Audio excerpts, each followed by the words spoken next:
ধানের শীষ প্রতীক নিয়ে টানা হ্যাচড়ার অভিযোগ করে বিএনপি মহাসচিব মির্জা ফখরুল ইসলাম আলমগীর বলেছেন, নির্বাচন ফেব্রুয়ারিতে হতে হবে, অন্যথায় নির্বাচন হবে না। আর দলের অন্য নেতারা বলছেন, রাজনীতির অমীমাংসিত বিষয় আলোচনার টেবিলেই সমাধান করতে হবে। সহকর্মীদের সঙ্গে নিয়ে খোরশেদ আলী রিপোর্ট।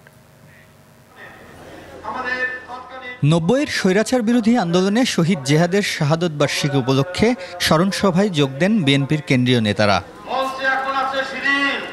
এ সময় বিএনপির মহাসচিব বলেন, কারো মার্কা দিতে বাধা দেয়নি বিএনপি, এটি নির্বাচন কমিশনের বিষয়।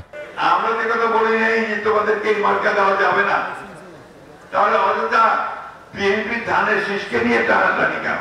নির্বাচনের যে সময় নির্ধারিত হয়েছে সেই সময় নির্ধারিত নির্বাচন হবে। আমলাতন্ত্রকে একটি দল পকেটে নিতে চায় অভিযোগ করে মির্জা ফখরুল আরও বলেন, নির্বাচিত সরকার গঠন না করা পর্যন্ত গণতন্ত্রে উত্তরণ সম্ভব নয়। আমলাতন্ত্রকে কোনো একটি নির্দিষ্ট দলের পকেটে নেওয়ার চেষ্টা করা হচ্ছে। গণতন্ত্র আমরা এনেছি, সংস্কার আমরা এনেছি, এই গণতন্ত্রকে প্রতিষ্ঠিত করব আমরাই, এবং এর জন্য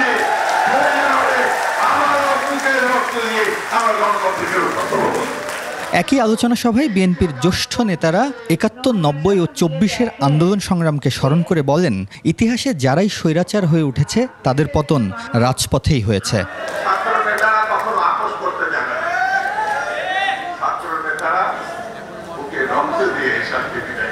ফ্যাসিস্ট খুনি শেখ হাসিনার বিরুদ্ধে তিনি বলেছেন, দেশ যাবে কোন পথে, ফয়সালা হবে রাজপথে।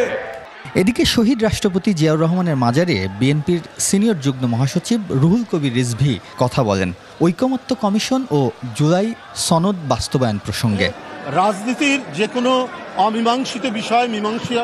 খোরশেদ আলী, ২১ টেলিভিশন, ঢাকা।